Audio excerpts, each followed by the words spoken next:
Hello, Carl here. I wanted to make a quick guide on the OP14 pre-release because there are some guides, but they're quite long and somewhat unnecessarily. So if you're starting in a moment, here's a very quick guide so you know what to draft and how to play. Let's get started. You get the Rainbow Luffy. If you don't get Rainbow Luffy, then your store is stupid. It's just objectively better. You see 72 cards and you keep 40. You should split the cards as you draw them into different piles. The so if you have a category for trash where right away you just know this is not playable because it's too, niche. Then you have ones that you know you're going to include. Then you have a category for blockers, which you're almost all going to include. For 2Ks and counter events, you're going to include most 2Ks and a couple of counter events. Some high end, which is 7 and higher cost stuff. And then also cards with vanilla stats that have effects that are usable. So effects that don't matter don't count here. And then you'll have a big pile with the rest of the things.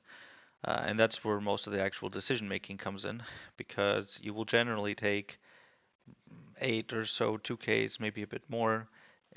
Basically, all blockers you have, unless you have really, more than 8 or even more. Maybe 3 to 5 counter events or just events based on if you get any good ones or not. Mm, and maybe somewhere between 4 and 7 high end, depending on how good the cards you get, the cards are that you get. And then the rest is kind of split among the kind of smooth curve you want to have of 3, 4, 5, 6. So, maybe 4, 3, 4, 4, 4, 5, and another 2, 6 cost or something to ensure that you can get into the game smoothly and transition into your high end. It's always possible to play, a 4 cost at 7 Dawn and have some extra Dawn to swing with, but it's not possible to play 7 cost on 4, so better to have a bit more of the lower stuff. Then for the more uncertain stuff, for the bulk, all trigger summons are basically worth it. The Thrill Bark ones as well, if you can get more than one. Raw Vanilla works if it fits into your curve, so if you don't have a lot of that cost yet. If the card only has plus 1k more than its cost, you do want it to have a strong effect, otherwise it's going to be a bit too slow.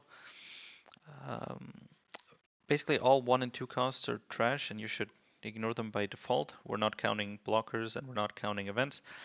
The Arlong and the Kid are decent as the 1 costs. The Arlong is insane actually, the Kid is eh. And the Little Girl and Gloriosa can be okay. Gloriosa only if you have a lot of triggers. Shambles is tempting, but doesn't actually turn out to be that great just because of how the attacks are distributed. I played the first event today, and I got second. Didn't get a winner card because of distribution, but hey. So yeah, I just wanted to show what I picked and what I didn't pick. So what you can see here on the left is my deck, and that is a deck that can win. You can see I have at the top left there, those are 8 blockers, a couple of cheap ones as well, so you can just use them, protect your higher stuff. 8 2Ks. Next to it I have 3 counter events. I have the Gloriosa because I have a lot of triggers in my deck. Then I have 5 3 costs, 3 4 costs, 4 5 costs, so a smooth curve in that mid game. No 6 costs, but who cares? And then a good amount of high end. The, the Crocodile's cool, but I only got to play him once. Wasn't really that important. Just good to have something consistent. And I had a lot of triggers. The yellow cards, but also the Thriller Bar cards, and that can help a lot. So nothing grand, nothing mind-breaking, just a solid deck list of a curve, blockers, 2k, some high end works. A lot of trash here on the discarded side that you don't even really need to consider much. Uh, these, like the 3 cost 4000, may have been, if your curve sucks and you don't have 3 costs. The 4 costs there was considering the vanilla stat lines, and the extra counter events I didn't really need. Yeah, basically. It's usually not that many tough decisions when making these decks. Now, when it comes to the actual gameplay, There's a lot of 2Ks and there's a lot of counter events. So if they have a Dawn open, swing 8 or 5, and if they don't have a Dawn open, then swing 5 or 7. Just, 2 above whatever you're attacking.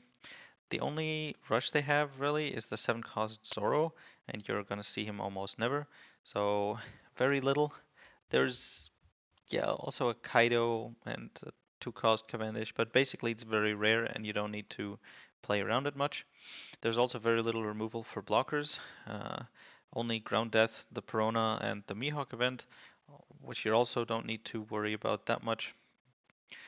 And so as a result, you're pretty safe. If your opponent can't kill you with the current board they have plus attached on, then they're not going to be able to kill you.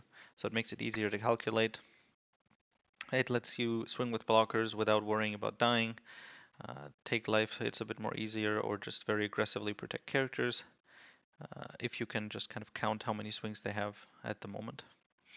There's also a lot of on KO effects, so sometimes it'll be worth it to just ignore the board and just go for life. And if the on KO effect is very strong, then maybe to just ignore the character for the entire game and just keep going for life. So, in conclusion, play well. Fundamentals are really important for sealed. Get a nice balance and curve, and get lucky, of course, for some nice cards, for some nice draws, and have a good time.